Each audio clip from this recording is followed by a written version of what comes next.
What then? We reason with them. We exercise patience. We appeal to other authorities, as Paul appealed to Caesar. When all other options have been exhausted, then we respectfully disobey. The evangelical pastor John MacArthur recently quoted the Puritan Richard Baxter, where he says, quote, "If the magistrate asks you to refrain from meeting because of a pestilence, you do not meet. On the other hand, if the magistrate tries to force you not to meet because of persecution of Christianity, you meet anyway." That's wisdom. Sponsored by Alliance Defending Freedom. It's open enrollment season, and MediShare is a Christian healthcare sharing ministry that saves most families about $500 a month. Google MediShare and see if it is a fit for you. Here's Jim Talamonte in the AM 560 Traffic Center. Outbound Stevenson, everything is blocked right now. Ashland to Damon, this is as hazmat crews secure a situation involving a semi leaking fuel. Expect this to be reopened fairly soon, but traffic's backing up. Seek an alternate. Again, the closure is outbound Ashland to Damon. Inbound, you'll have a brief gaper slowdown, and the traffic's heavy Ashland to the Ryan. It's 30 minutes, 3:55 to Lakeshore Drive. Inbound Ryan, traffic's gummed up, Pershing to 31st. Two left lanes are blocked to clean up an earlier wreck. It is 25 minutes, 95th to downtown. It's also heavy from Cermak into the Burns Circle. Have a crash in West Chicago on 59 at Main Street. That's traffic. I'm Jim Talamonte on AM 560 The Answer. More of Chicago's Morning Answer comes your way next. Now your official Chicagoland weather forecast. Mostly cloudy and warm today. A couple of showers, maybe even a thunderstorm. Temperature hitting 80 degrees. Clouds roll in tonight. It'll be mild, though. Maybe a couple of showers. Temperature going down to 60. Much less humid tomorrow. Clouds giving way to a little bit of sunshine. We'll hit that 75 comfortable degree mark. Right now, it's 71. Your next news update in 30 minutes. Continuous coverage of the latest news, traffic, and weather at 560theanswer.com. I'm Elisa Z. Now more of Chicago's Morning Answer on AM 560, The Answer. Listen to AM 560, The Answer, online at 560theanswer.com, on the AM 560 mobile app, and your Alexa-powered smart speaker, on TuneIn, iHeart, and radio.com.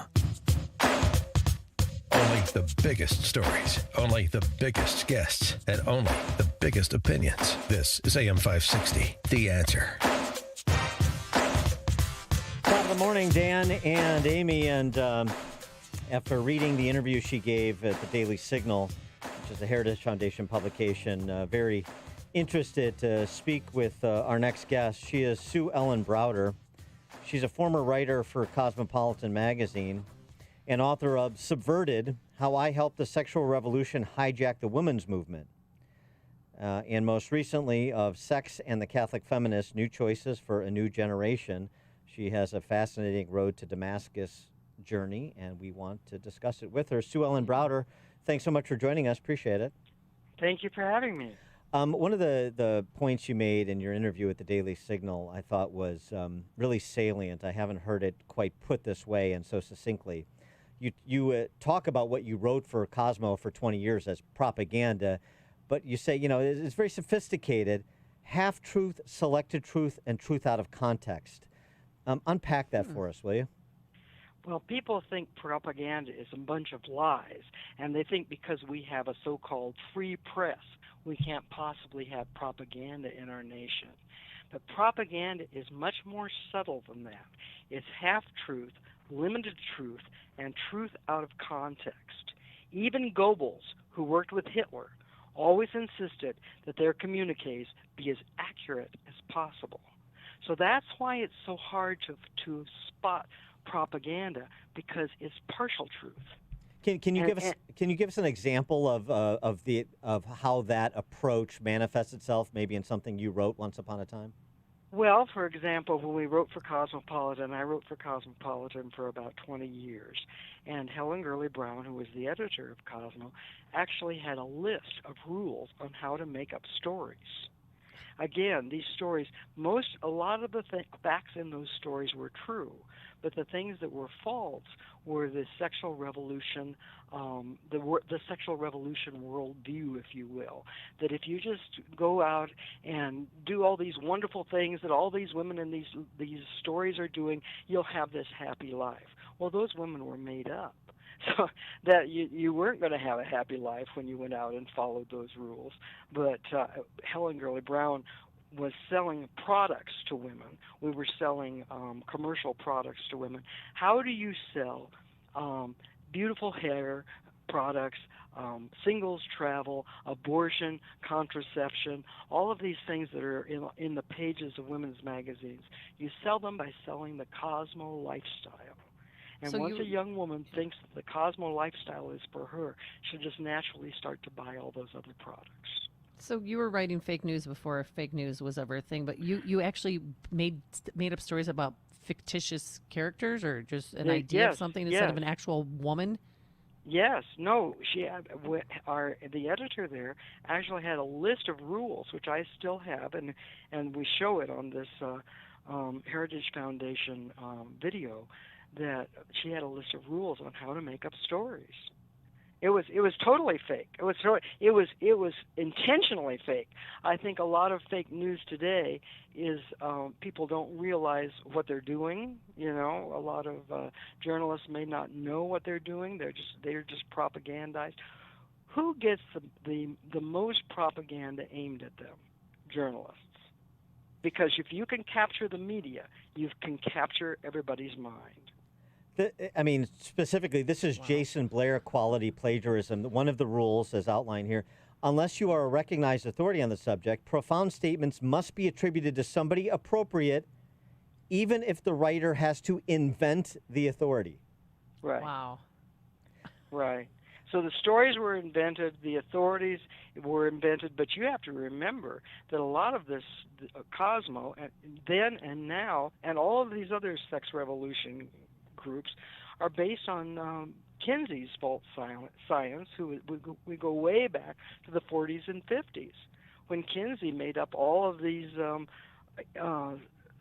statistics. His statistics were full of malarkey, and the American people bought it. Why did they buy it? Because the media sold it to them. Well, one of the other things that you say, this is a fascinating look at how propaganda works too. Most of the writers were in New York, but most of the readers of Cosmo were not in New York. So you had to make the lifestyle that you were advocating accessible to people in Des Moines or suburban Chicago or wherever. And so how did you do that? Right. Well, you just put them in those places. So you make up women. You just make up a woman in Des Moines, right? Yeah. You're gonna make up this woman anyway. So you might as well put her in Des Moines as opposed to New York City. Okay. No, but this is important because it's to say, hey, Joan down the street is to update the reference, one of the Sex and the City girls, and you can be too. Right, exactly. And what is Sex and the City? Well, that was all fabricated, and it was all based on Helen Gurley Brown's original book, Sex and the Single Girl. You see, back in the 60s, I'm an old lady now. Back in the 60s, when we were writing all of this stuff, women were not hopping into bed with men all the time. They were not having. There was no hookup culture to speak of. There were just a few ladies that did this, very, very few, and the sexual revolution was sold as if everybody was doing it. Nobody wants to be alone out there. Have we noticed this right now? And everybody wants to be part of the crowd. And so if you teach a young woman from the time she's 12, which is what they're doing now, that this hookup culture is what everybody's doing, you convince her before she can even think it through. Wow. When did you decide that? I mean, did you know when you were doing this? Obviously, you knew it was wrong, but did you think as a journalist, like, maybe I should not work for this magazine anymore? Well, of course, I eventually did stop. I actually went on and wrote for Reader's Digest and magazines that actually did fact-checking. When I started writing at Cosmo, and that it was after I became a Catholic in 2003, when I was writing for Cosmo, I thought nobody would believe this stuff. And then and now it's everywhere. And when I became a Catholic in 2003, I looked back and went, "Oh my goodness, what have I done?" And so then that's when I decided to write Subverted, how I helped the sexual revolution hijack the women's movement. And the point is, how did I do that? Through propaganda. I realized that was propaganda. And what was the motivation of Helen Gurley Brown? Was it just, as you understood it, being there for 20 years, was it just this was an opportunity to make money, or this was an opportunity to advance some of the more radical elements in the feminist movement and branch into other areas of culture? She was a money and power person. She didn't care. She didn't know the difference either. And I'll be honest with you, she wasn't the brightest bulb in the box. I'm sorry, but she was. I'm not surprised to hear that, actually. But you make mention of this too. But originally the feminist movement was about things like equality of opportunity in professional settings and so forth. And okay, that's all fair game.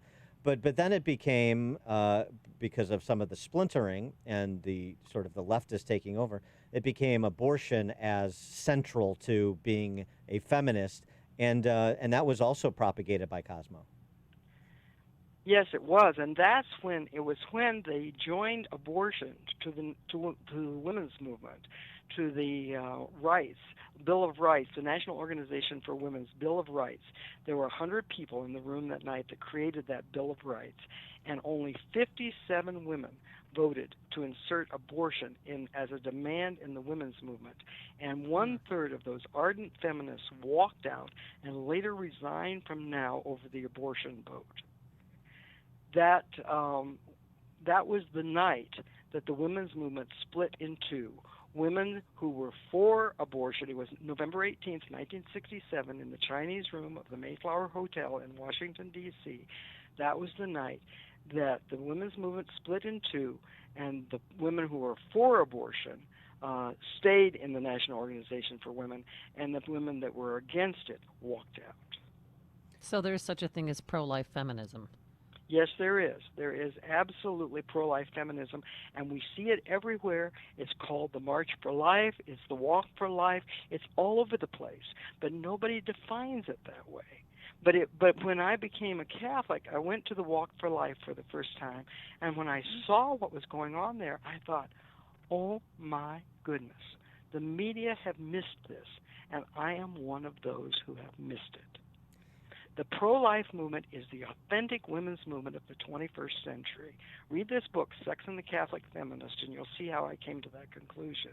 I'm right on this, and I actually spoke to the at the March for Life this year, and those young women know it. The young are on fire with this. They know that they're the authentic women's movement.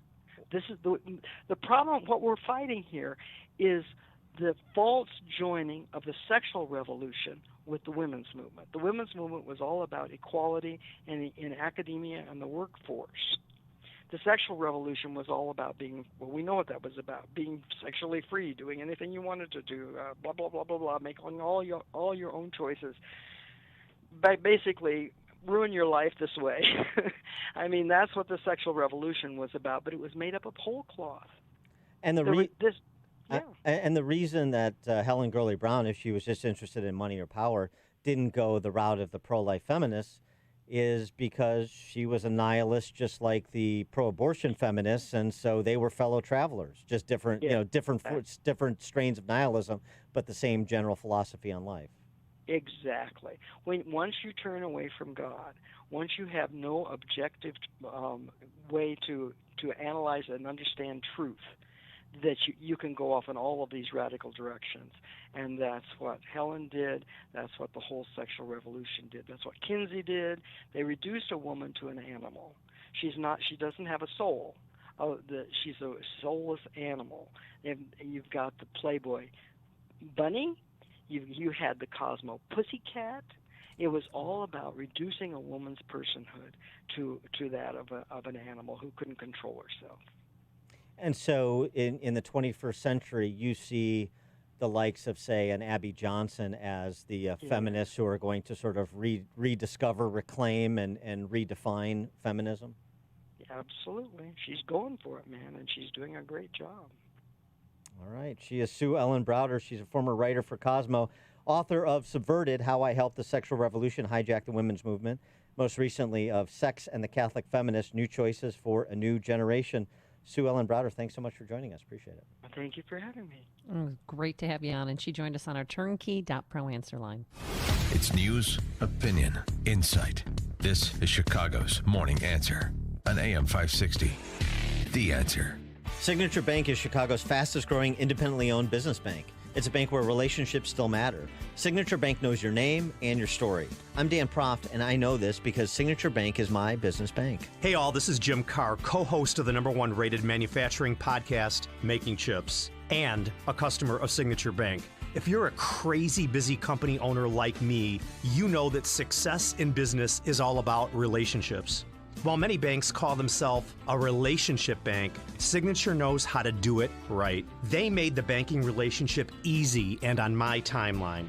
Their technology, coupled with the attention from my personal banker, made the transaction as effortless and seamless as possible. Much thanks to Signature Bank for supporting Car Machine and Tool when we needed it most. Bam. Signature Bank is looking for their next success story. To learn more about turning your business vision into reality, visit signaturebank.bank.